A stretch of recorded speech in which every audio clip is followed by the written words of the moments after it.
Hallelujah. सबको जय मसीह की। सो हम परमेश्वर को धन्यवाद देते हैं। परमेश्वर ने आज हमें फिर एक मौका दिया है कि ये समय हम परमेश्वर के साथ बिता सकें। सो हम अपने ध्यान को यीशु की ओर लगाए रखें। सो आज का मेरा टॉपिक है परमेश्वर की पसंद को खोजें और उसके पीछे चलें। Seek God's choice and follow it। परमेश्वर की जो पसंद है उसे खोजें और उसके पीछे चलें। क्योंकि आज के समय में बहुत सारे लोग हैं जो ये नहीं जानते परमेश्वर क्या चाहता है। बहुत सारे लोगों को पता नहीं रहता है, लेकिन एक स्टोरी के द्वारा, एक कहानी के द्वारा, कुछ वचनों को लेकर के, जो बाइबल के अंदर में एक स्टोरी है और कुछ वचनों को लेकर के उसके साथ मिला करके मैं आप लोगों को ये बात बताना चाहता हूं कि जब हम इस संसार के अंत में हैं तो हमें जरूरी है कि हम परमेश्वर की जो इच्छा है हमारे जीवन में हम उसे जान लें। क्योंकि बाइबल बताती है परमेश्वर की जो इच्छा होती है हमारे लिए वो भली होती है। जो परमेश्वर हमारे लिए पसंद करता है वो हमारे लिए भला होता है। सो आज बहुत सारे लोग प्रभु की हजूरी में नहीं आए हैं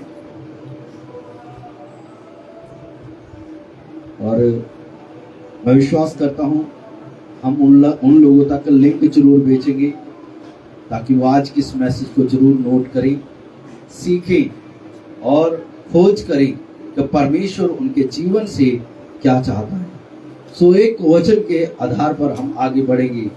प्रकाशित वाक्य 2 अध्याय उसका 14 वचन। पर ताम ही मैनू तेरे उत्ते बहुत थोड़ा गिला है कि उत्थे तेरे कोल ਉਹ ਹਨ ਜਿਨ੍ਹਾਂ ਬਿਲਾਮ ਦੀ ਸਿੱਖਿਆ ਧਾਰੀ ਹੈ, ਜਿਨੇ ਬਲਾਕ ਨੂੰ ਸਿੱਖਿਆ ਦਿੱਤੀ ਸੀ, ਜੋ ਇਜ਼ਰਾਈਲ ਦੇ ਵੰਸ਼ ਦੇ ਅੱਗੇ ਠੇਡੇ ਲਾਉਣ ਵਾਲੀ ਵਸਤੂ ਸੁੱਟ ਦੇਵੇ ਕਿ ਉਹ ਮੂਰਤੀਆਂ ਦੇ ਚੜਾਵੇ ਖਾਣ ਅਤੇ ਹਰਾਮਕਾਰੀ ਕਰਨ। सो परमेश्वर के वचन में हमने क्या पढ़ा है?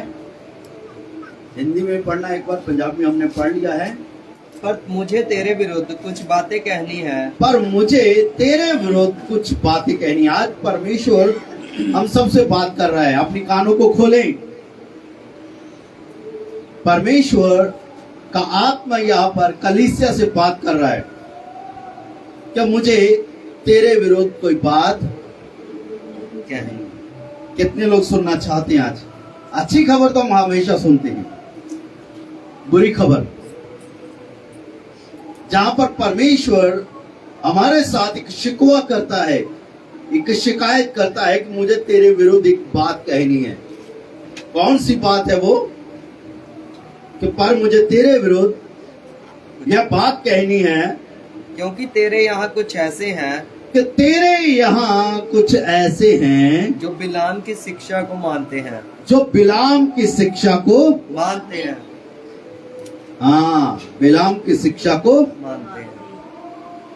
सुनिए ध्यान से। परमेश्वर सबके बारे में नहीं कहता है, लेकिन कहता है यहाँ पर परमेश्वर का आत्मा, तुम में से बहुत ऐसे हैं जिनके विरुद्ध मुझे बात कहनी है कि वे किसकी शिक्षा को मानते हैं? बिलाम की शिक्षा को मानते हैं। सो बिलाम की शिक्षा क्या है? आगे पढ़ना। जिसने बालाक को इजरायलियों के आगे ठोकर का कारण रखना सिखाया। हाँ, जिसने बालाक को इजरायलियों के सामने ठोकर का कारण रखना सिखाया। हाँ, फिर आगे कि वे मूर्तियों पर चढ़ाई गई वस्तुएं खाएं और व्यभिचार करें। हाँ, वो बुरे काम करें, मूर्तियों की चढ़ाई हुई चीजें खाएं और व्यभिचार करें। ठीक है, सुनिए ध्यान से। मैं इसको थोड़ा सा खोलना चाहता हूं। पहली चीज हमें समझनी है, बिलाम कौन है। ठीक है, परमेश्वर ये कहता है कि मुझे तेरे विरुद्ध ये बात कहनी है, क्योंकि तुम में से बहुतेरों ने बिलाम की शिक्षा की ओर मन लगाया है। सो बिलाम की शिक्षा क्या है, आज इस बात को जानना है हमें। बिलाम की शिक्षा क्या है जिसको आज हम मानते हैं। यदि आप बिलाम की लाइफ के बारे में पढ़ना चाहते हैं, आप निर्गमन की पुस्तक गिनती की पुस्तक को खोलेंगे तो आपको 22 अध्याय से लेकर के 22, 23 और 24 ये 3 अध्याय हैं जो बिलाम के बारे में जिक्र है। जिस वक्त परमेश्वर इजरायली लोगों को मिस्र से निकाल लेकर आया और परमेश्वर ने फिलिस्तियों को, अमालेकियों को और बहुत सारे लोगों को उनके सामने नाश किया, ताकि जो इजरायली लोग हैं वो अपने वायदे किए हुए देश में पहुंच जाएं। क्योंकि वो लोग इजरायली लोगों के वायदा किया हुए देश में पहुंचने के लिए एक रुकावट खड़ी कर रहे थे। वो लोग नहीं चाहते थे कि जो इजरायली लोग हैं वो अपने देश में जो वायदा किया हुआ है वहां तक पहुंच जाए। तो उस वक्त सोर के पुत्र बालाक के बारे में जिक्र है। 22 अध्याय को जब पढ़ेंगे गिनती की पुस्तक में, उसने देखा इजरायली लोगों को कि उसके देश के पास आकर उन्होंने डेरे लगा लिए हैं। क्या उन्होंने कनान देश में जाना है और जाने के लिए उनको रास्ता इसी देश से निकलेगा। तो वो क्या करते हैं कि बाराक जो होता है वो उनको देख करके अत्यंत व्याकुल हो जाता है, डर जाता है कि अब इस्राएली लोग यहाँ पर पहुंच चुके हैं। तो उसको पता है कि इस्राएली लोगों ने बड़े बड़े लोगों के साथ, राजाओं के साथ क्या व्यवहार किया है, क्योंकि लड़ने वाले इस्राएली लोग नहीं थे। इजराइलियों की तरफ से लड़ने वाला उनका परमेश्वर यहोवा था, जो उन्हें मिस्र देश से निकाल आया, जंगल में लेकर के चला, बड़े बड़े काम किए। वो उनके आगे आगे चलता है और उसके दुश्मनों को नाश करता है। बराक ने सोचा अब मैं क्या करूं, मुझसे सामर्थी जो राजा थे वो तो नाश हो गए हैं, तो इनको हराने का कोई चांस नहीं है। तो वो फिर क्या करता है, तो हम इस बात पर ध्यान दें। बराक ने डर करके रास्ता ढूंढना चाहा कि कोई रास्ता मिले, पर कोई रास्ता नहीं है। तो क्या हुआ वहां पर, उसने क्या किया, मोआब देश में से एक बंदे को जिसका नाम बिलाम था, जो यहोवा को जानता था, परमेश्वर को जानता था, और परमेश्वर ने उसके मुंह में यह बात डाली हुई थी, यह आशीष दी हुई थी कि जिसको वो शराप दे उसको शराप लग जाता था, जिसको वो आशीष दे वो आशीष लग जाती थी। अब बराक ने अपने दिमाग में प्लान किया, सोचा अब मैं क्या करूंगा। बराक ने सोचा मैं बिलाम को बुलाता हूं, बिलाम आएगा, आकर के क्या करेगा, इजरायली लोगों को शराप देगा, तो इजरायली लोग मेरे हाथों से हार जाएंगे। यह प्लान करके उसने कुछ लोगों को मोआब में से कुछ लोगों को अपने देश में से वहां पर भेजा उसके पास में, और वे लोग जाते हैं और कहते हैं हमारे देश का राजा बाराक वो कहता है कि बिलाम तो हमारे पास आ और कुछ लोगों को श्राप देनी है। वो कहता ठीक है तुम यहां वेट करो, मैं परमेश्वर से पूछता हूं कि परमेश्वर क्या कहता है। यदि आप पढ़ना चाहते हैं तो 22 अध्याय गिनती किताब 22 अध्याय 5 पढ़िए। और इसने पतोर नगर को, जो महानद के तट पर बोर के पुत्र बिलाम के जात भाइयों की भूमि थी, वहां बिलाम के पास दूत भेजे कि वे यह कहकर उसे बुला लाएं, सुन एक दल मिस्र से निकल आया है। हाँ बस, तो उसने क्या किया, बिलाम के पास कुछ लोगों को भेजा कि जाके बिलाम को बुला लाए। इसका 12 वचन, परमेश्वर ने बिलाम से कहा। फिर जो बिलाम था वो परमेश्वर का भय मानने वाला था, सुनिए ध्यान से, वो परमेश्वर को जानता था, परमेश्वर का भय मानने वाला था, और उसने क्या किया कि उन लोगों के साथ चलने को नहीं माना, उल्टा उसने क्या किया, उसने परमेश्वर के पास गया और परमेश्वर से पूछा कि परमेश्वर ये लोग आए हैं कि जो दल जो मिस्र से निकल आया है उनको शराब देना है। तो परमेश्वर यहाँ पर क्या कहते हैं? परमेश्वर ने बिलाम से कहा, तू इनके संग मत जा। हाँ, परमेश्वर ने उसको जवाब दिया कि बिलाम तू इनके संग मत जा। अभी क्या यहाँ पर हुआ है?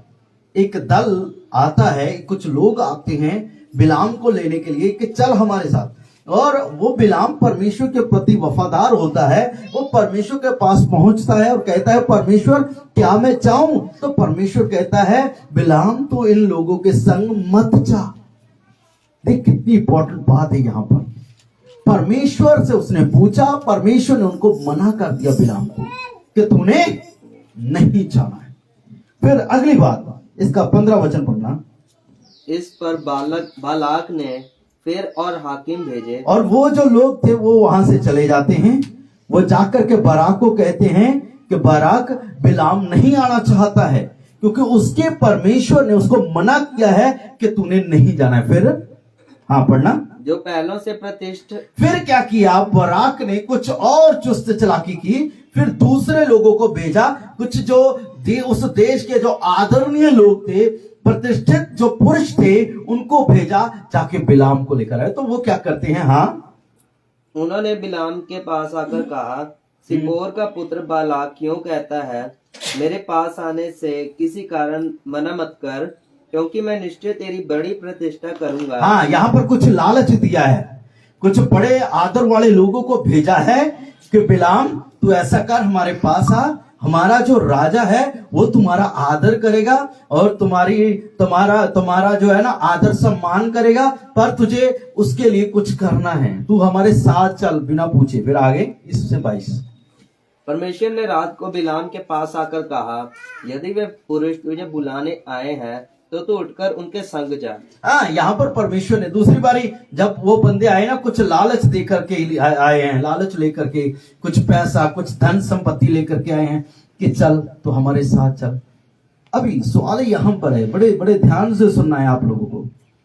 मैं ज्यादा लंबा चौड़ा प्रचार नहीं करूंगा क्योंकि हमें प्रभु भोज में भी जाना है ना। तो दूसरी बार वही बंदा बाराक कुछ लोगों को भेजता है कुछ चीजें देकर के, जो हमारा राजा है वो तेरा आदर सम्मान करेगा, है तो तू हमारे साथ चल। तो जब परमेश्वर ने उसे एक बार मना कर दिया कि तुझे नहीं जाना है, तो वो दूसरी बार फिर जाता है परमेश्वर के पास। परमेश्वर ये दूसरी बार आए हैं, क्या मैं इनके साथ जाऊं? परमेश्वर कहता है ऐसा कर, उठ तो इनके संग चल। हमें कभी कभी पता नहीं रहता है, जब परमेश्वर हमसे एक बार बात करता है ना तो हमें सुन लेनी चाहिए, मान लेनी चाहिए। बहुत सारे लोग कहते हैं परमेश्वर मुझसे बार बार बात करे। याद रखिए, परमेश्वर ने मूसा के साथ एक बार बात की थी, जलती हुई झाड़ी में दर्शन देकर के एक बार बात की थी। एलिया के साथ परमेश्वर ने दूसरा राजा में, जब हम पहला राजा 19:12 में पढ़ते हैं तो उसने एक हल्का सा शब्द सुना था। लेकिन मैं आज आप लोगों को कहना चाहता हूं, मसीह में प्रिय भाई और बहनों, परमेश्वर के पास कभी भी एक ही बात मत लेकर के बार बार जाए कि प्रभु अब तेरी क्या इच्छा है इस विषय में। अब बहुत सारे मैं लोगों को जानता हूं, कहते हैं प्रभु जी मैं इस लड़के से या इस लड़की से शादी करना चाहता हूं या चाहती हूं। परमेश्वर कहता है नहीं करनी है, लेकिन फिर बार बार चाहते हैं। जो काम परमेश्वर ने हमें एक बार मना कर दिया है, दोबारा हम उस विषय को लेकर के क्यों परमेश्वर के पास जाते हैं? बिलाम दूसरी बार परमेश्वर के पास गया, परमेश्वर ने कहा ठीक तो इनके संग चल, ठीक है जो तुझे अच्छा लगता है वो कर, तो इनके संग चल। अभी देखिए बिलाम वहां से उठता है, चला जाता है, ठीक है। अब इसका आगे पढ़ेंगे 24, 23, 28, 31, 32, 33, 38। जब इस पूरे अध्याय को पढ़ेंगे तो आपको मिलेगा वो अपनी गद्दी को लेता है, गद्दी पर सवार होकर के चलता है, तो रास्ते में क्या होता है, गद्दी जो होती है रुक जाती है। मैं एक एक वचन को नहीं पढ़ना चाहता हूं। गद्दी रुक जाती है, वो बहुत मारता है, पीटता है उसको। आखिरकार वो गधी जब देखती है तो वो एक दीवार के साथ लग जाती है, जिसमें आकर के जो बिलाम का पैर होता है वो दब जाता है। तो जो बिलाम होता है उसको गुस्सा आता है तो अपनी गधी को और पीटता है। तब परमेश्वर गधी के मुंह को भी खोलता है और बिलाम की आंखों को भी खोलता है, और गधी बोलती है कि मैं बचपन से तुम मेरे ऊपर चढ़ करके सफर करता आया है, तो मैंने आज तक तुम्हारे साथ ऐसा किया है? वो कहता है ऐसा कभी नहीं किया। तो आज मैं इसलिए कर रही हूं कि रास्ते में तेरे देख कौन खड़ा है, कौन खड़ा है?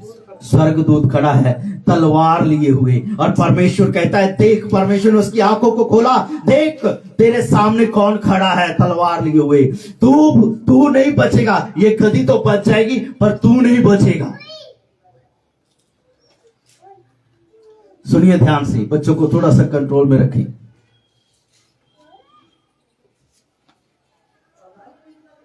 मैं सीरियसली जो बात कहना चाहता हूं उसकी ओर ध्यान दीजिए।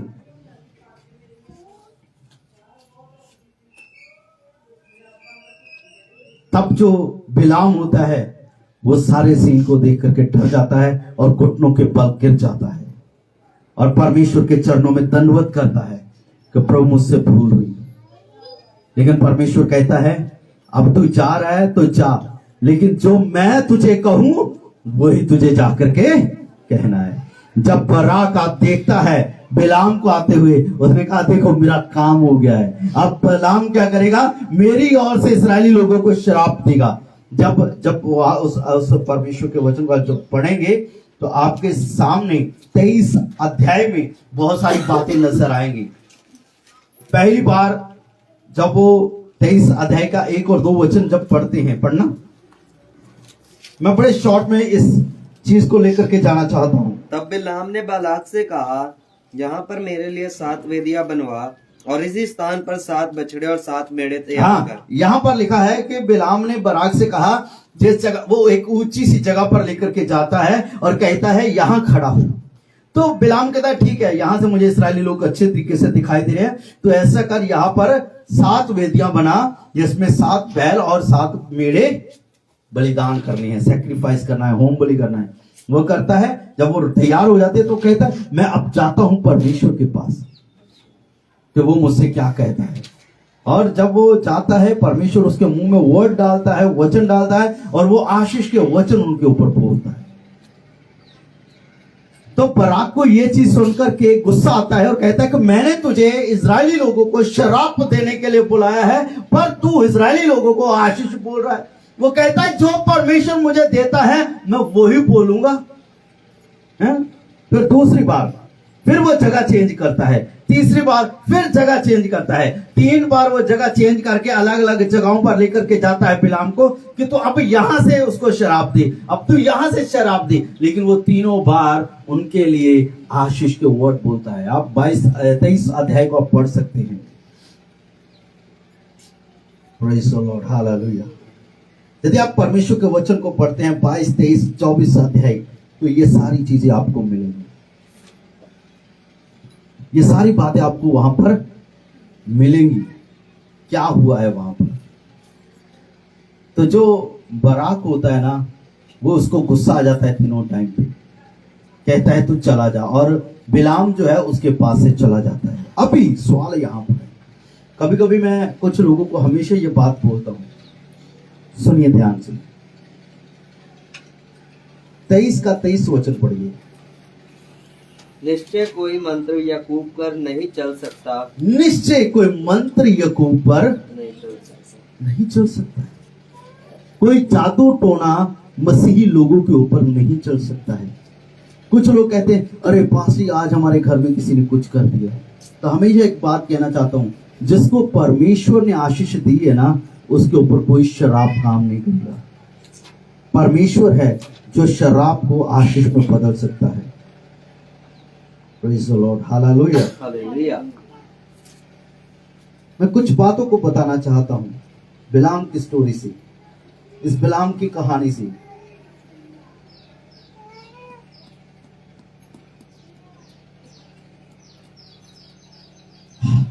परमेश्वर हमेशा ही अपने लोगों के हृदय को देखता है, ठीक है। सो हम कभी ना भूले, परमेश्वर हमारे हृदय को जानता है। हम अपने दिल की जो बातें हैं उससे नहीं छुपा सकते हैं। सो बिलाम के जीवन की कुछ ऐसी सच्चाई इसी अध्यायों के अंदर में है जो मैं आपको बताना चाहता हूं। दूसरा पतरस 2 अध्याय उसका 15 और 16 वचन। सीधे मार्ग को छोड़कर भटक गए हैं और बोर के पुत्र बिलाम के मार्ग पर हो लिए हैं। हाँ, कि उन्होंने क्या किया है? भटक गए हैं और उन्होंने क्या किया है? बोर के पुत्र बिलाम के मार्ग बोर के पुत्र बिलाम के मार्ग पर चल हो लिए हैं, चलने लगे हैं। तो बिलाम का मार्ग क्या है? यहां पर वो लगातार बुराई करता, उसको पता था कि ये पाप परमेश्वर की नजर में पाप है, ये काम परमेश्वर की नजर में पाप है। ठीक है, उसने उस बात को छोड़ दिया और कुछ जो देखा कि लोग उसके पीछे चल रहे हैं। कभी कभी लोगों को देख करके, हम परिवार को देख करके, दोस्तों को देख करके, रिश्तेदारों को देख करके हम क्या करते हैं? पाप कर देते हैं। तो रिजल्ट क्या आता है? हम भटक जाते हैं, हमारे लिए अहमियत नहीं रहती है परमेश्वर की इच्छा क्या है, परमेश्वर की बात क्या है। हम बिलाम की तरह ही भटक जाते हैं। फिर आगे, जिसने अधर्म की मजदूरी को प्रिय जाना, जिसने पाप की मजदूरी को प्रिय जाना, अधर्म की मजदूरी को प्रिय जाना, पर उसके अपराध के विषय में उलाहना दिया गया। हाँ, पर उसके अपराध के विषय में परमेश्वर का वचन क्या कहता है कि ये उसके लिए अपराध गिना गया, क्योंकि उसने थोड़े से लालच के लिए, थोड़े से आदर और सम्मान के लिए, अपने आप को आदर दिलाने के लिए उसने क्या किया? परमेश्वर की इच्छा जो उसको पता थी वो उसने छोड़ दी। परमेश्वर क्या चाहता है, परमेश्वर को क्या पसंद है, वो उसने छोड़ दिया। 2 सी बात। यहाँ तक कि अबोल गधी ने मनुष्य की बोली से उस भविष्यवक्ता को उसके बावलेपन से रोका। हाँ, यहाँ पर लिखा हुआ है कि उस अबोल, जो बोल नहीं सकती थी गधी, उसके मुंह से परमेश्वर ने उसके साथ बात की, या उस नबी के साथ। कभी कभी परमेश्वर गूंगे लोगों को इस्तेमाल कर देता है, कभी कभी परमेश्वर उन चीजों को इस्तेमाल कर देता है। जैसे परमेश्वर ने जलती हुई जो झाड़ी में से मूसा के साथ बात की थी, परमेश्वर ने कौवे को इस्तेमाल किया है। परमेश्वर ने यहाँ पर इस गधी को, इस नबी के साथ बात करने के लिए उसका मुंह खोला है, ताकि वो परमेश्वर की इच्छा को जाने। कभी कभी परमेश्वर, जब हम परमेश्वर की पसंद को जानते हैं, परमेश्वर की इच्छा को जानते हैं, तो भी हम परमेश्वर के विरोध में बुरे काम कर देते हैं।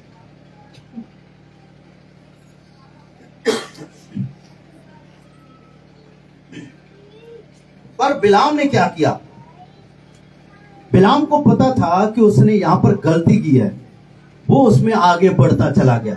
जब उसको पता है कि एक बार परमेश्वर ने मना किया है, उसको पता चल गया कि परमेश्वर का दूत उसका रास्ता रोकने के लिए खड़ा हो चुका है, उसको चाहिए था वापस मुड़ जाना, लेकिन वो अपनी इच्छा के अनुसार चला। जो उसे अच्छा लगा वो उसके अनुसार उसने किया। गिनती किताब 31:8।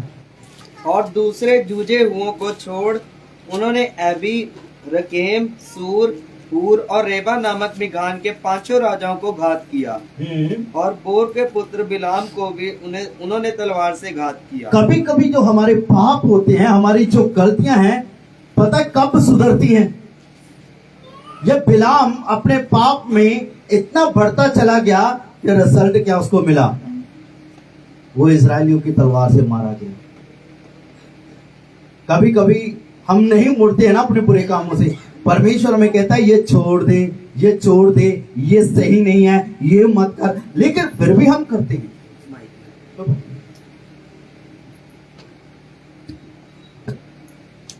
हालेलुया। तो हम नहीं छोड़ते हैं, हम ढीठ हो जाते हैं, हम कंटिन्यू पाप में लगे रहते हैं, एक ही पाप को हम लगातार करते रहते हैं, रोज ही शाम को आते हैं, प्रभु मैं नहीं करूंगा, अगले दिन फिर करने लग जाते हैं। वो पाप हमें मृत्यु के नजदीक लेकर जाता है, जिसमें हम बने रहते हैं।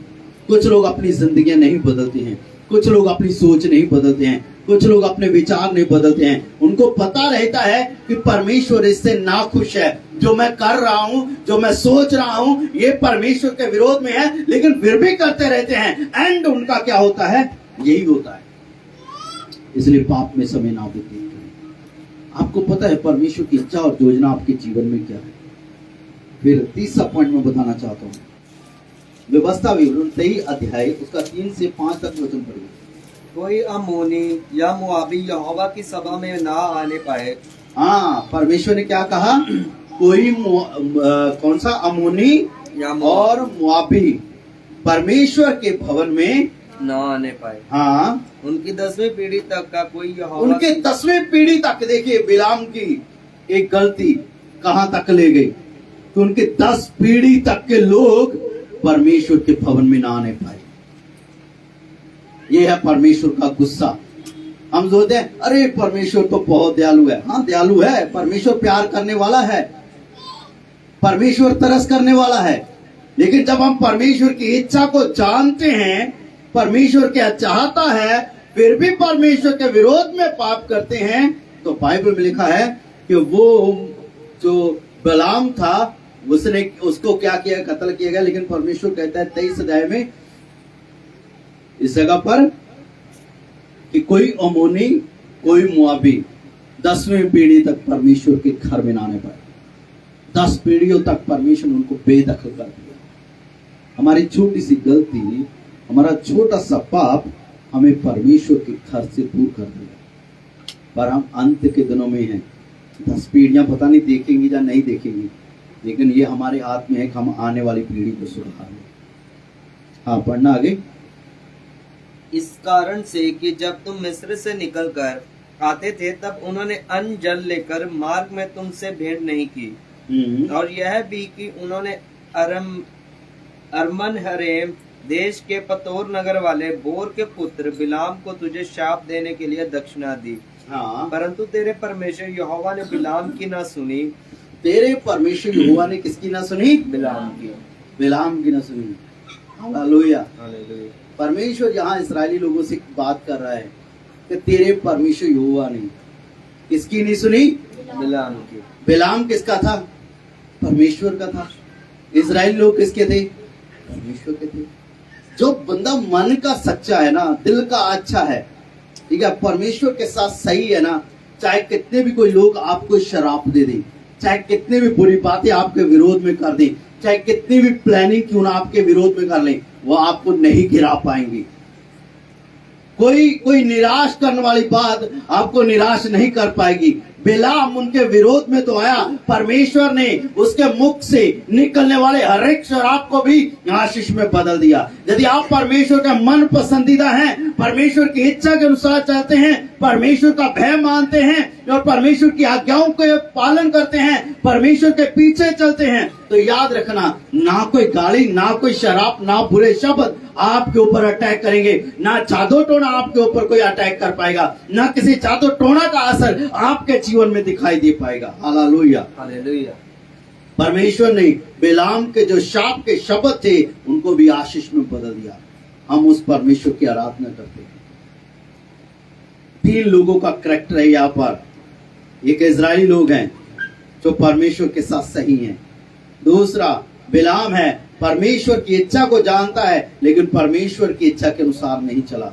तीसरा बराक है, जो परमेश्वर के और परमेश्वर के लोगों के विरोध में है। आज शैतान है वो परमेश्वर के लोगों के और परमेश्वर के विरोध में है। लेकिन आज बहुत सारे बिलाम हैं जो शैतान के पीछे चल रहे हैं, जो परमेश्वर के लोगों के बारे में बातें करते हैं, कलीसिया के बारे में बातें करते हैं, अभिषिक्तों के बारे में बातें करते हैं। मैं उनको ये कहना चाहता हूं, आपकी मजदूरी देख लीजिए आपको क्या मिलने वाली है। बिलाम मत बनिए, बराक मत बनिए, सच्चे इस्राएली बनिए जिनके ऊपर कोई जादू टोना या कोई शराब नहीं चलता है। मैं एक बात कहना चाहता हूं कि जब दूसरे लोग आपकी परीक्षा करने के लिए आते हैं, जो आपको नुकसान करने के लिए आते हैं। भले ही शैतान ने उनको बड़ा एक इनाम देने का वायदा किया है, जैसा यहां पर हम पढ़ते हैं कि बाराक ने बिलाम को एक बहुत बड़ा प्रतिफल देने के लिए, इनाम देने के लिए इजरायली लोगों को शराब देने के लिए खड़ा कर दिया।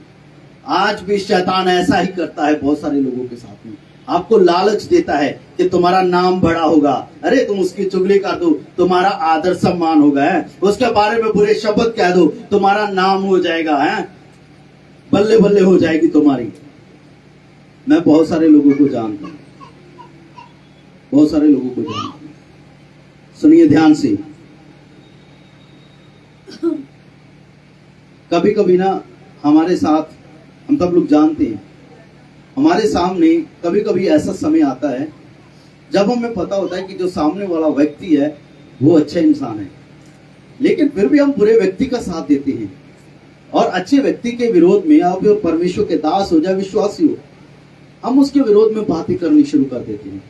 क्या है कि हमें ये पता है, मान लीजिए सैम है, दीपक भाई माड़ा खड़े हो जाए, खड़े हो जाए दोनों जने, सैम और दीपक दोनों खड़े हो जाएंगे। मान लीजिए दीपक है, ठीक है, बड़ा रिच बंदा है, सुनिए ध्यान से, मैं एग्जांपल दे रहा हूं, बड़ा रिच बंदा है दीपक। सैम को पता है कि मैं सही हूं, ठीक है, मैं सही हूं, मेरी जो बात है वो सही है। सैम अब क्या करेगा? दीपक कहता है अरे तुझे पता है पास्टर ऐसा करते हैं। सैम को पता है हाँ पास्टर अच्छे बंदे हैं, लेकिन मुझे इससे कुछ फायदा होने वाला, लेकिन यदि मैं दीपक की बात करूंगा तो मुझे क्या मिलेगा? दीपक से एक अच्छा इनाम मिलेगा, है ना? समझे मेरी बात? हालेलुया। तो क्या करेगा सैम? इसको पता है कि ये बंदा सच्चा है, इसके विरोध में बात नहीं करेगा, लेकिन पता है दीपक से फायदा है, तो दीपक से फायदा लेने के लिए ये मेरे विरुद्ध बात करेगा। आज से ऐसा लोग कर रहे हैं। एक जो परीक्षा है ना, जो टेस्ट है, उसमें लोग हार रहे हैं। कैसे? थोड़े से लालच के लिए, थोड़े से प्रतिफल के लिए, थोड़े से इनाम के लिए हम परमेश्वर के अभिषेक और कलीसिया के में आने वाले आत्मिक लोगों के विरोध में कुछ कहना शुरू करते हैं कि चल इससे मुझे फायदा होगा, यहां से कुछ निकल आएगा। ऐसी गलती कभी ना करें। बैठ जाइए। Thank you. सिर्फ इस बात को ध्यान दीजिए, भले आज हमारे पास कुछ नहीं है, लेकिन इतना विश्वास करिए मसीह यीशु में आपके लिए ऑलरेडी बहुत बड़ा इनाम है। इस दुनिया में इनाम कमाने के चक्कर में बिलाम की मजदूरी पाने की कोशिश मत करें। तीसरा पॉइंट बताना चाहता हूं, हम उन जो हमारे अंदर बुरे विचार रहते हैं ना, सुनिए ध्यान से, हमारे अंदर जो बुरे विचार रहते हैं ना, जो बिलाम की शिक्षा के अनुसार है। बिलाम की शिक्षा क्या थी? तीसरा पॉइंट मैं बताना चाहता हूं, यहां पर मेरा मैसेज जब वो खत्म हो जाएगा। बिलाम की शिक्षा क्या थी? बिलाम को पता था कि परमेश्वर सच्चा है, परमेश्वर की इच्छा क्या है, परमेश्वर ने इस्राएली लोगों को आशीष दी है। तो जो उसके अंदर विचार आया कि अब मैं इनाम पाऊंगा, तो ऐसे जो शिक्षा हमारे अंदर है ना, ये परमेश्वर की ओर से नहीं है, ये दुष्ट की ओर से है, शैतान की ओर से। मैंने जब पहले टॉपिक को शुरू किया था तो मैंने उसी वक्त ये बता दिया था, हम परमेश्वर की जो इच्छा है, परमेश्वर किससे खुश होता है, उस बात को जाने। थोड़ी से लाभ के लिए, थोड़े से लालच के लिए, थोड़े से आदर के लिए, थोड़े से सम्मान के लिए कभी भी परमेश्वर की इच्छा के विरोध में मत जाइए, जैसा बिलाम के बारे में हम पढ़ रहे हैं। सो वापस मैं अपने उस मैसेज की ओर बढ़ना चाहता हूं, जो मैंने प्रकाशित वाक्य 2 अध्याय उसका 14 वचन को पढ़ने के लिए बोला है। मैं दोबारा उस बात पर आना चाहता हूं। मुझे तेरे विरुद्ध कुछ बातें परमेश्वर कहता है, पर मुझे तेरे विरुद्ध कुछ बातें कहनी है। क्योंकि तेरे यहाँ कुछ ऐसे हैं कि तेरे यहाँ कुछ ऐसे हैं जो बिलाम की शिक्षा को मानते हैं की शिक्षा को मानते हैं। आज बहुत ही लोग बिलाम की शिक्षा में बने हुए हैं। परमेश्वर की इच्छा का पता है, परमेश्वर क्या चाहता है सब पता है, लेकिन फिर भी परमेश्वर के विरोध में काम करते हैं। क्या आज हम में से ऐसे हैं जो दुष्ट के कहने में? बाइबल को पढ़ेंगे तो आपको पढ़ते वक्त मिलेगा नीति वचन में, जो धर्मी दुष्ट के कहने में आता है वो गंदले सोते और बिगड़े हुए कुंड के समान है। जो धर्मी दुष्ट के कहने में आता है वो गंदले सोते और बिगड़े हुए कुंड के समान है। आप धर्मी हैं, आपके लिए प्रतिफल है, आपके लिए आशीष है, लेकिन इस संसार में हम थोड़ा सा पाने के लिए, थोड़ा सा फेमस होने के लिए, थोड़ा सा नाम बनाने के लिए हम परमेश्वर की कलीसिया के, परमेश्वर के आत्मिक लोगों के, परमेश्वर के अभिषिक्त दासों के विरोध में बातें करनी शुरू करते हैं। और ये शिक्षा जो है शैतान ने बिलाम के मन में डाली थी, आज वही शिक्षा परमेश्वर के लोगों के मन में भी डाल रहा है। कहीं हम भी उसके शिकार तो नहीं हुए? क्या आप उस बात के शिकार हुए हैं कि आज जो आपके विचार है, आज जो आपके काम है, क्या वाकई में बिलाम की शिक्षा आपके मन में आ चुकी है? जो शैतान ने बिलाम के मन में डाला, क्या आज वो शैतान आपके मन में भी डाल रहा है? जबकि हमें चाहिए कि हम परमेश्वर के राज्य को बढ़ाएं, परमेश्वर की महिमा करें। आज हम परमेश्वर के विरोध में काम